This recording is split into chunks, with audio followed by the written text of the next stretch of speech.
Nabi Khidir sebelum Nabi Muhammad beliau nabi statusnya. Tapi setelah muncul lahir Nabi Muhammad SAW, ahli kasyaf memandangnya sebagai sahabat dan umat.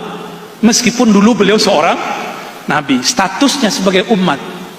Karena dulu dia nabi, maka sekarang dia dihitung wali. Kenapa? La nabiyya ba'di. Tidak ada lagi nabi setelah Nabi Muhammad.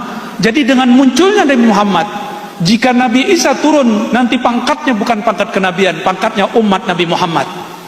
Jika Nabi Ilyas muncul, sama. Jika Nabi Khidir zahir, sama. Dia nabi, tapi pangkatnya lagi nggak dipakai, bajunya disimpan. Kenapa? La nabiyya ba'di. Tidak ada nabi lagi setelah Nabi Muhammad sallallahu alaihi wasallam.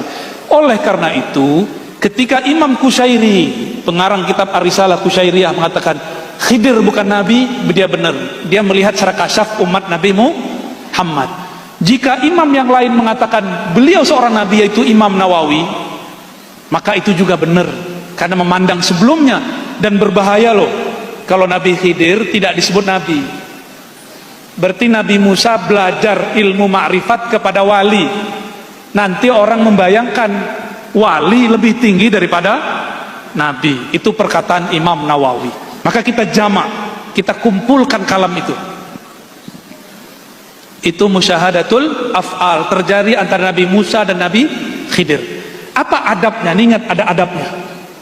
Orang yang sampai di makom ini adabnya tambah tinggi kepada Allah. Ketika Nabi Khidir ditanya, kenapa engkau bunuh anak kecil? Kenapa engkau rusak kapal? Nabi Khidir nggak bilang ini perintah Allah. Nggak. Dia cuma mengatakan apa?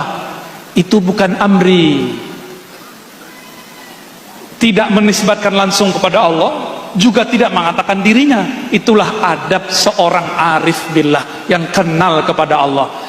Maka orang berhakikat, kalau dia beradab disebut arif, al-arif billah. Jika dia tidak beradab, maka dia disebut iblis atau bani iblis. Iblis itu hakikatnya tinggi. Salah satu kajian hakikat, kajian ontologis asal muasal. Apa kata iblis mendebat Allah? Khalaqtani min nar wa khalaqtahu min tin. Ini kan tinggi hakikatnya iblis.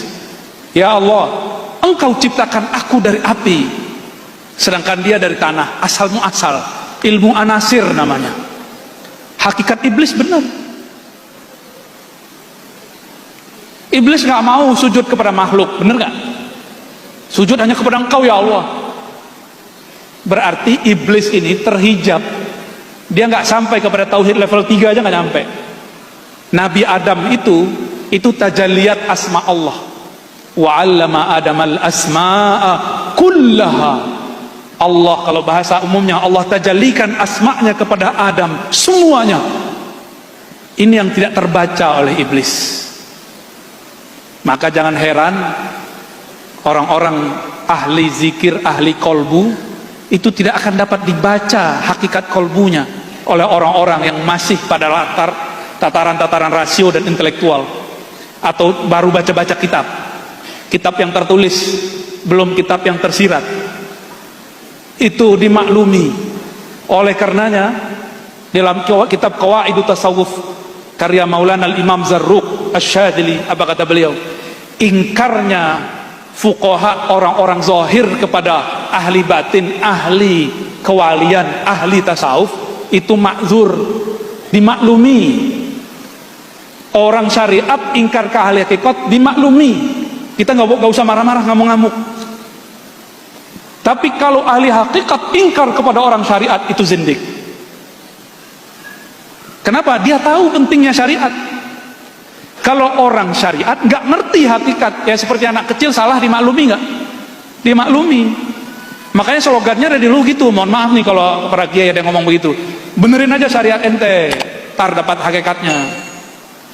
Kita sempurnakan kalam ini. Benerin syariatmu dengan hakikat.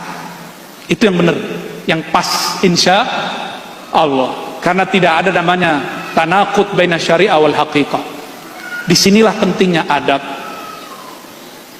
Sayyidina Al-Khadir Balya ibn Mulkan Abul Abbas alaihissalam tidak menyalahkan Allah. Dia cuma menafikan itu darinya, lalu menakirohkan, tidak menyebutkan sumber siapa yang nyuruh. Kalau Nabi Musa faham, Nabi Musa tidak akan protes. Ternyata Nabi Musa mulai faham. Karena Nabi Musa Allah berikan kepadanya tajalliyat zahir, Nabi Khidir Allah berikan kepadanya tajalliyat batin. Ini sama-sama nama Allah, ini zahir, ini batin. Sama-sama diuji.